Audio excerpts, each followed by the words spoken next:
Ethan Skolnick here for the 5 Reasons Sports Network. We've got 4 reasons to watch tonight. We did not go all CNN 18 box on you, but this is actually the first time we've done this on 305 Live, where we've actually got 4 different people on here. So for some reason, I'm the only one without a last name.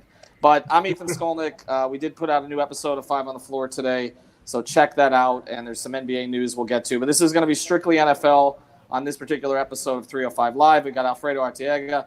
You can, of course, follow him at 3 yards per carry. New piece on the site with him and Chris Kaufman and Simon Clancy, looking at sort of the Dolphins free agent targets and their views on them. We've got Louis Sung, who contributes quite a bit to the website, also is a regular here on 305 Live. We got Jake Elman, who's unemployed. No, he's not unemployed. He's got a new job, but he was covering FAU for a local newspaper, and now he's covering FAU for us and doing it for the Shula Bowl podcast. So check out the Shula Bowl pod, FAU. FIU, if the colleges ever start again, actually in person, that's a podcast you're going to want to catch up with. We're going to do just NFL today as I sort of look to the side. I'm trying to gauge this thing. And this episode brought to you by Cervani Clothiers. See this? See? Look at this. I just came from a TV appearance. Very sharp. So go see Blanc over at Cervani before I just throw on a T-shirt. Let's start here, though. A lot of NFL news today. I mean, it's kind of like you talk about like the Friday afternoon news drop. I mean, this was a Saturday afternoon surprise. The whole world is ending, and the NFL is conducting business. So they signed the players agreed by a very slim margin to the CBA today. And that means a few things, one of which is 10 years of labor peace, which is a really nice thing. But the biggest thing today is the 17-game schedule. This has been bandied about for a long time.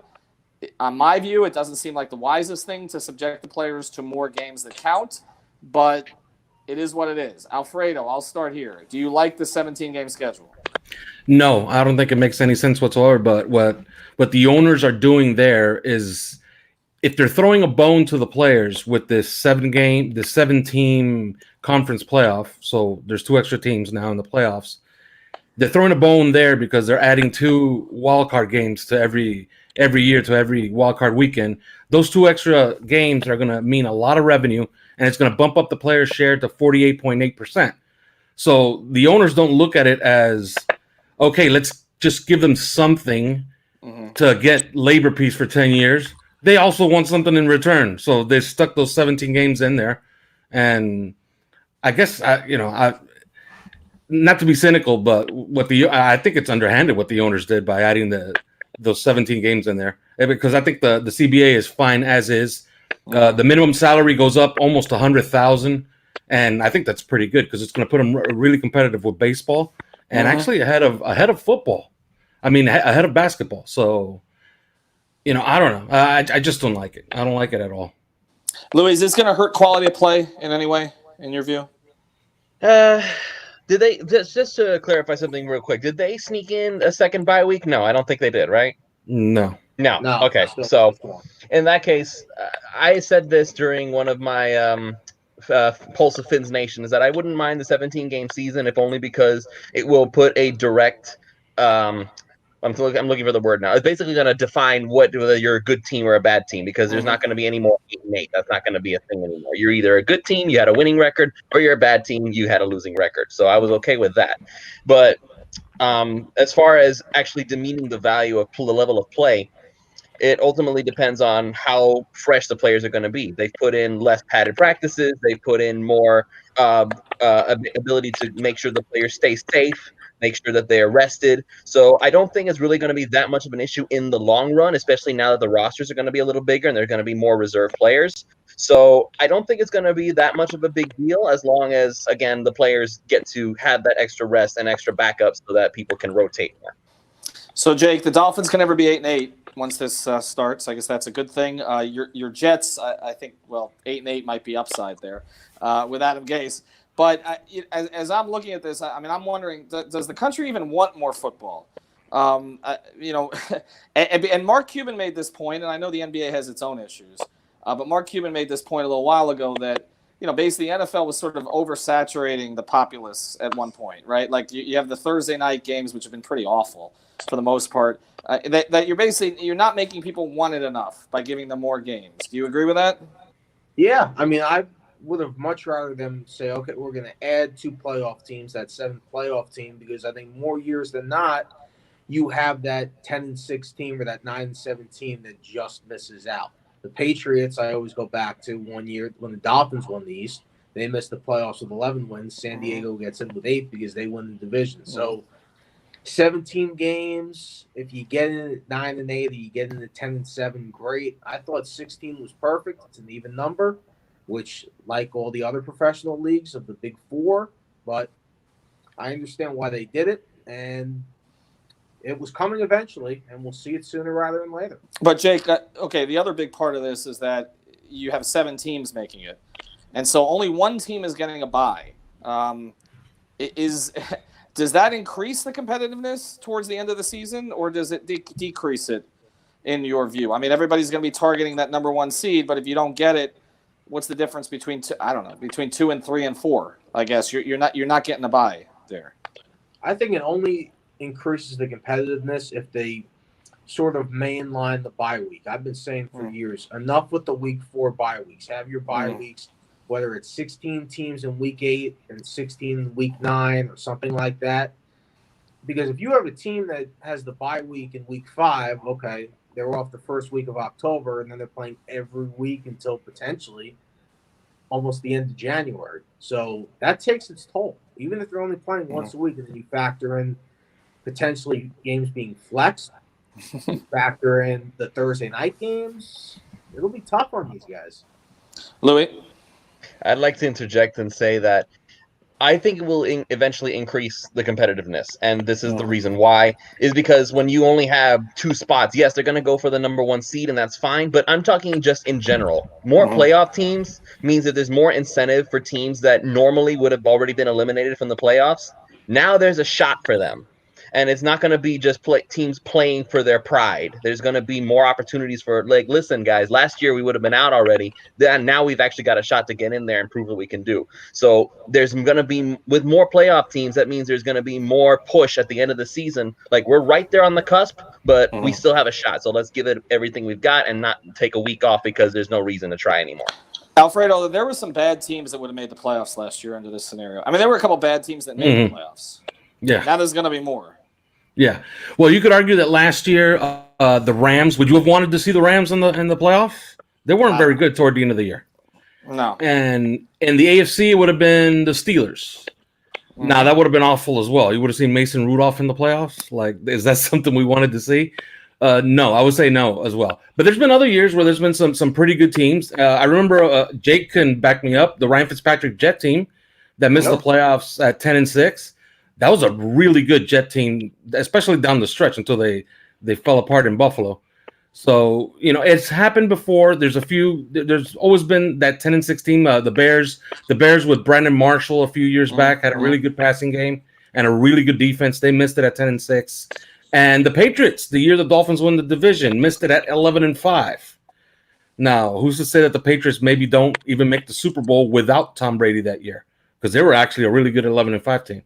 But I think it's more about the revenue that's gonna come in with the 2 extra playoff games, and it's gonna bring up, like I said, it's baseball 40. I think that's what they were looking at.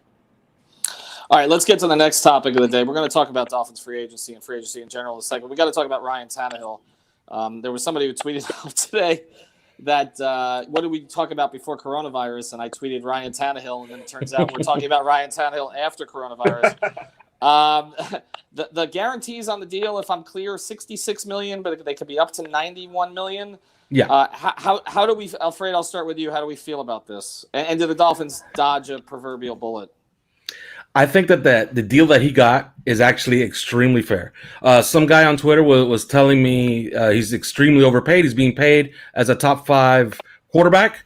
And the way you got to look at it is like this. He's being paid as a top 5 quarterback this very minute. But if you just move the clock forward a year, I gave the guy a list, and I went on Sport Track, and I looked it up. By the year 2021, Ryan Tannehill, the best he can do as far as average salary per year is 14th in the NFL, because we have a bunch of deals of quarterbacks are going to get paid a hell of a lot more money than Ryan Tannehill coming up in the next 2 years. So is Ryan Tannehill the 14th best quarterback in the NFL? I'd argue he is. So he's getting paid exactly what he's worth.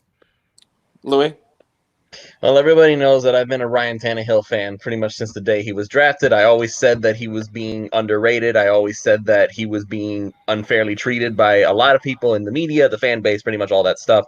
But I'm happy for him. Really, I am, because this guy, again, I always say it, he busted his tail for Miami. He got beat up. He got knocked to the ground. He started peeing blood. He gave himself and a half for the Miami Dolphins, and not once did they give him an offensive line worth standing behind.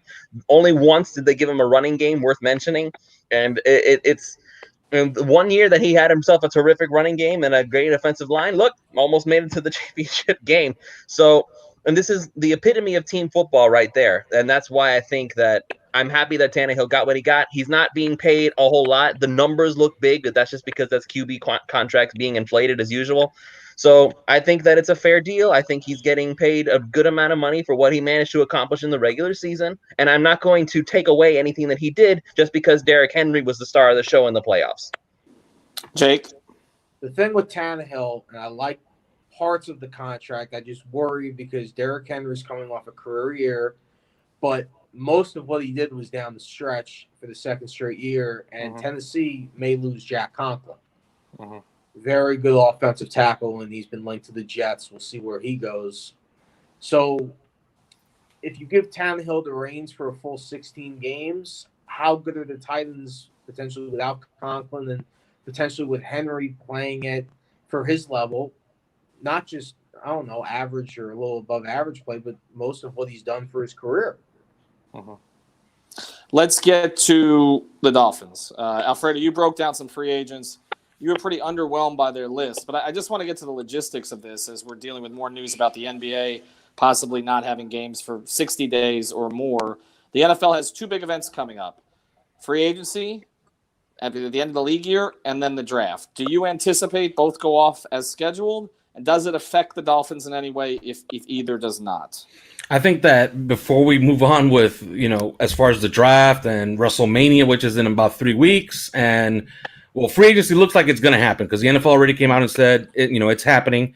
And agent David Cantor of DC Management, he came out and he said, it's no big deal. You could conference call all these players when they need to come in for a physical. They get on the owner's team plane and they come down to the facility, and it's minimal contact. You're in, you're out, you get your contract, and you're gone. And he says free agency can happen this way. The CDC has put out, I don't know if you've seen it within the last hour, a recommendation that everything shut down. Anything that has to do with a congregation of 50 or more people should shut down for the next 8 weeks. That brings in the draft. That brings in everything. In fact, if you think about it, you can't even have a draft inside a closed room. You have to do it by Skype. Or maybe a studio show, and then all the teams, I guess, just stream in their picks. So if that, if it all depends on how the real news in the real world goes over the next couple of weeks. But I can't see how the draft is going to come off April 21st. I mean, April 23rd. I just don't see it. We can't even get 5 reasons together. We have more than 50 people. They literally would even stop us at the door. Yeah. So if we tried to have a watch party tomorrow, the CDC will come and shut us down. Well, they should have done that anyway. All right, let's. We'll close with Louis on this. Jake, to you, I know you come at this from a little different perspective. Again, as our resident Jet fan, but do you think this affects things? I mean, one thing that came to mind for me is Tua, because this has been the conversation we've had all this time. With every day he gets healthier. Right, like I think, right. With every day he gets healthier. With every day there's going to be more medicals on him that are positive, and I wonder. Like, I don't think he gets up to number 1 at this point because I think that's going to be Burrow. But I wouldn't be surprised if he's 2. I wouldn't be surprised if a team jumps out. Louis, you're shaking your head. You know what? I'll go to you first, and then we'll go to Jake. You don't think it affects things in that way? Just keep going. Let Jake finish. I'll have my say. Go ahead. Jake, go ahead. All right. Well, in terms of Tua, I think not being able to actively be in front of these teams and potentially throw, at least for a few weeks, I think that may say to some teams, all right, let's maybe hold off on seeing if we can trade up for Tua. So I think Tua is still going to end up a Dolphin. But I would be very surprised if the draft is not done over something like Skype or Zoom or something like that, or just a regular conference call. It's going to be interesting. I own Zoom stock. Hopefully it's that. Louis, what do you got? All right, so I'll just talk about the draft first, because as far as I'm concerned, the draft is a massive spectacle. I think the NFL will be more willing to delay it just so they can keep their super show. They will arrange something else. I'm sure they will. Because if they don't have their big draft spectacle, can you imagine how much money they're going to lose on that? They're not going to do no Zoom calls, Skype calls. Like, there's no way. There's no way. They got to take the picture with the commissioner and be like, hey, look at me. I'm a player now. They have to do that. You can't shake his hand, though. No, they're going to have to do the elbow or the weird foot playing some people footsie. who like to knock the commissioner over with an elbow bump. Yeah, right, just do a fist bump, do a Christian Wilkins chest bump. But anyway, as for the whole Tua thing, and you see me shaking my head because I still feel like we're overblowing just how needy the teams ahead of Miami are for a quarterback. Mm-hmm. So we know for sure that the Bengals, they're more than likely going to take Joe Burrow. So that's pretty much over and done with. And even if they don't and they take Tua, well, that just leaves Joe Burrow available for the Dolphins. So either way, they win. Then number 2, Dwayne Haskins is Dan Snyder's golden boy. Right. He's not going to be uprooted, so forget that. Chase Young is going number 2. And then you have the Lions, which is really the only team that the Dolphins have to worry about with the whole Tua thing. And I have to imagine that Matt Patricia is a little bit on the hot seat.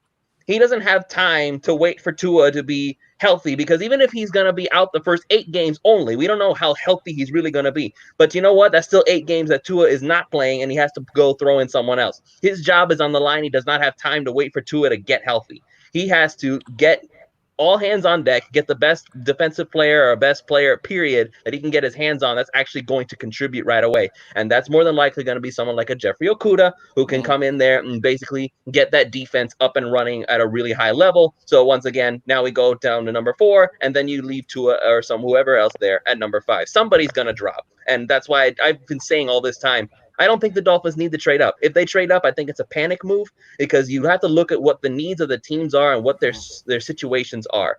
Patricia cannot wait for Tua or a new quarterback. He's got to win right now. All right, Alfred, I'm going to let you close on this, because doesn't that eliminate the possibility that some other team might move up? I mean, I was going to close with Brady, which I think plays into this a little bit because I don't know where he ends up. Yeah, that's the other thing I didn't mention is that free agent quarterbacks. Well, he seems to be running out of options. I mean, unless it's the Chargers. I compared it to Dwayne Wade in 2017. If the Bulls and Nuggets hadn't been interested, that Dwayne probably just would have gone back to Miami.